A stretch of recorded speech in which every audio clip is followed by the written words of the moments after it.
വന്നിരിക്കുന്നത് വീണ്ടും അൻസിബയെക്കുറിച്ച് സംസാരിക്കാൻ വേണ്ടിയിട്ടാണ്. ഇന്ന് ലക്ഷ്മിപ്രിയ എന്ന് പറയുന്ന നടി അൻസിബയ്ക്ക് എതിരെ ഒരു ഇൻ്റർവ്യൂവിൽ സംസാരിച്ചിട്ടുണ്ട്. അപ്പോൾ ആ വിഷയം ഒന്ന് നിങ്ങളോടൊന്ന് ചർച്ച ചെയ്തേക്കാമെന്ന് വിചാരിച്ചു. എന്തായാലും അൻസിബയ്ക്ക് മദ്യം വാങ്ങി കൊടുത്തിട്ടുണ്ട് അവർ എന്നാണ് പറയുന്നത്. അതായത് ലക്ഷ്മിപ്രിയ അൻസിബയ്ക്ക് മദ്യം വാങ്ങി കൊടുത്തിട്ടുണ്ട് എന്ന് വെച്ച് കഴിഞ്ഞാൽ അവർ സുഹൃത്തുക്കളായിരുന്നു. അൻസിബ പറഞ്ഞു കാണും, എനിക്ക് ഇച്ചിരി മദ്യം വാങ്ങിത്താ ചേച്ചി എന്ന് പറഞ്ഞു കാണും. അങ്ങനെ എന്തായാലും ലക്ഷ്മിപ്രിയ മദ്യം വാങ്ങി കൊടുത്തിട്ടുണ്ട്. അൻസിബ അത് കുടിച്ചിട്ടും ഉണ്ടാവുമല്ലോ, മദ്യം കാണാനുള്ളതല്ലല്ലോ. അപ്പോൾ എന്തായാലും മദ്യം വാങ്ങി കൊടുത്തിട്ടുണ്ടെങ്കിൽ അതിന് ഇത്ര എടുത്തു പറയേണ്ട ആവശ്യമുണ്ടോ? നിങ്ങളും കൂടി അറിഞ്ഞുകൊണ്ട് ചെയ്ത കാര്യമല്ലേ അത്? അല്ലെങ്കിൽ നിങ്ങൾക്ക് പറയാമായിരുന്നു കുട്ടി അത് ശരിയല്ല, അത് ശരീരത്തിന് നല്ലതല്ല, അത് നിങ്ങളുടെ ഹെൽത്തിനെ ബാധിക്കും എന്നൊക്കെ പറഞ്ഞ് നിങ്ങൾക്ക് ഒരു ക്ലാസ് എടുത്ത് കൊടുക്കാമായിരുന്നു കുട്ടിക്ക്. നിങ്ങളത് ചെയ്തില്ല. പിന്നെ മാത്രമല്ല, നിങ്ങൾ കുറേ മണിക്കൂറുകൾ, അതായത് 2 മണിയോ 3 മണിയോ, സമയം ഞാൻ കൃത്യമായിട്ട് ഓർക്കുന്നില്ല കേട്ടോ, വരെ അൻസിബയുടെ റൂമിൽ ഇരുന്നു എന്നാണല്ലോ നിങ്ങൾ പറയുന്നത്. അപ്പം അത് നിങ്ങൾ വല്ല കഥയൊക്കെ പറഞ്ഞിരുന്നതായിരിക്കാം, എന്ത് തന്നെ ആയിക്കോട്ടെ. ഓക്കെ, ഇനി അടുത്ത ഒരു കാര്യം എന്ന് പറഞ്ഞാൽ, അൻസിബയുടെ മുറിയിലേക്ക് മാസ്ക് ഒക്കെ വെച്ച് ഒരു പുരുഷൻ കയറി വന്നു. അപ്പോൾ കുറേ സമയം കഴിഞ്ഞിട്ട് അവിടെ ആരോ വന്നു എന്ന് മനസ്സിലാക്കി അവിടുത്തെ ആളുകളെല്ലാം കൂടെ വന്ന് കൊട്ടുന്നു.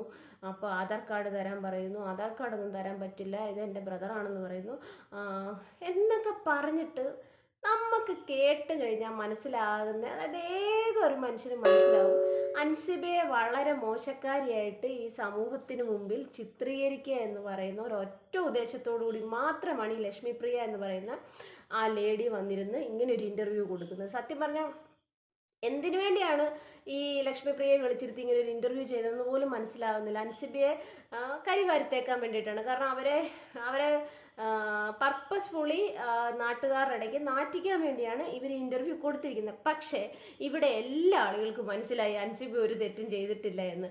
ഇനി അൻസിബ മദ്യം കഴിച്ചിട്ടുണ്ടെങ്കിൽ തന്നെ ഈ നാട്ടിൽ മദ്യം കഴിക്കാനും കഴിക്കാതിരിക്കാനുള്ള സ്വാതന്ത്ര്യം ഇവിടെ ഉണ്ടല്ലോ.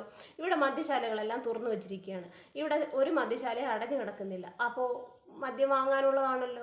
ഓക്കെ, അത് ശരിയായ ഒരു കാര്യമല്ല. മദ്യം കുടിക്കുന്നത് നല്ലതാണെന്നുള്ള അഭിപ്രായം എനിക്കില്ല.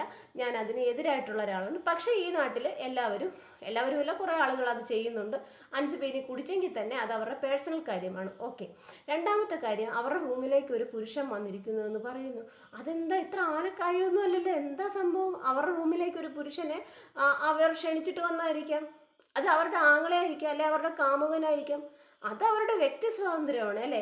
നിങ്ങളുടെ ഭർത്താവിനെയോ നിങ്ങളുടെ ആങ്ങളേനെയോ അല്ലെങ്കിൽ നിങ്ങളുടെ എന്തെങ്കിലും ഒരു റിലേഷനിൽപ്പെട്ട ഒരാളെയും അവർ റൂമിലേക്ക് വിളിച്ചു വരുത്തി കയറ്റിയിട്ടില്ലല്ലോ. പിന്നെ നിങ്ങൾ എന്തിനാണ് ഇത്ര വിഷമിക്കുന്നത് ഈ കാര്യത്തിൽ? എനിക്കതിനെക്കുറിച്ച് മനസ്സിലാകുന്നില്ല. അപ്പം അൻസിബയെ മനഃപൂർവ്വം ഒന്ന് മോശക്കാരിയാക്കുക, അത്രയല്ലേ ഉള്ളൂ. ഞങ്ങളൊന്നും അങ്ങനെ ചിന്തിക്കുന്നില്ല കേട്ടോ. ഞാൻ ചിന്തിക്കുന്നത് ഇത്രേ ഉള്ളൂ, അത് അവർക്ക് ഇഷ്ടപ്പെട്ട ഒരാളായിരിക്കും ഒരു പക്ഷേ. അവർ